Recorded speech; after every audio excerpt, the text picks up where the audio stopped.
Hello my dear friends, ನಾ ಇವತ್ತು ನಿಮಗೆ ಹೇಳ್ಕೊಡಾಕತ್ತಿದ್ದು ಮಾವಿನಕಾಯಿಯ ಶರ್ಬತ್. ಇದಕ್ಕೆ ಬೇಕಾಗುವಂಥ ಸಾಮಗ್ರಿಗಳು: ಹುಳಿಯಾದ 2 ಮಾವಿನಕಾಯಿ, ಅರ್ಧ kg ಬೆಲ್ಲ. ಇದನ್ನು ನೀವು ಹೆಚ್ಚು ಕಡಿಮೆ ಮಾಡ್ಕೋಬೋದು ನಿಮಗೆ ರುಚಿಗೆ ತಕ್ಕಂಗೆ. 1 ಚಮಚೆ ಉಪ್ಪು, 10-12 ಏಲಕ್ಕಿ.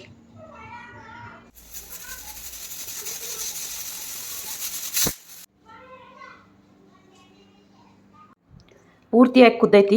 ಶಿಕರಣಿ ಹೆಂಗೆ ಹಿಂಡ್ತೇವಲ್ಲ ಹಂಗೆ ಇದನ್ನು ಪೂರ್ತಿಯಾಗಿ ರಸವನ್ನು ಸ್ವಲ್ಪ ನೀರು ಹಾಕಿ ಹಿಂಡಿ ತೆಗಿಬೇಕು. 2 ಮಾವಿನಕಾಯಿದ್ದು ಇಷ್ಟು ರಸ ಬಂದೈತಿ. ಇದಕ್ಕೆ ಒಂದು ಅರ್ಧ kg ಬೆಲ್ಲನ ಸೇರ್ಸಾಕತ್ತೀನಿ. 2 ಸೇರಿಸಿ ಸ್ವಲ್ಪ ನೀರು ಹಾಕಿ ಚೆನ್ನಾಗಿ ಕುದಿಸ್ತೇನೆ. ಬೆಲ್ಲ ಹಾಕಿ ಒಂದು 5 ನಿಮಿಷ ಚೆಂದಾಗಿ ಕುದಿಸ್ರಿ. ಸ್ವಲ್ಪ ಆಣಾದಂಗೆ ಅನ್ನಿಸ್ತೈತಿ. ಇದು ಆರಿದ ಮೇಲೆ ಇದಕ್ಕೆ 1 ಚಮಚೆ ಉಪ್ಪು, ಆಮೇಲೆ ಒಂದು 10-15 ಏಲಕ್ಕಿ, ಕುಟ್ಟಿ ಪುಡಿ ಮಾಡಿದಂಥ ಏಲಕ್ಕಿ ಪುಡಿಯನ್ನು ಸೇರಿಸಿ ಇದನ್ನು ಒಂದು ಬಾಟ್ಲದೊಳಗೆ ಇಲ್ಲಾರ ಡಬ್ಬಿ ಒಳಗೆ ಹಾಕಿ ಇಟ್ಟು ನೀವು 6 ತಿಂಗಳವರೆಗೂ ಇದನ್ನು ಉಪಯೋಗಿಸ್ಬೋದು.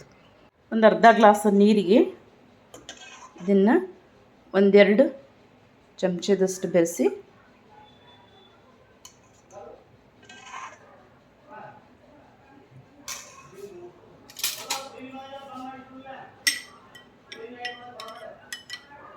ಇನ್ಸ್ಟಂಟ್ ರೆಡಿ ಶರ್ಬತ್.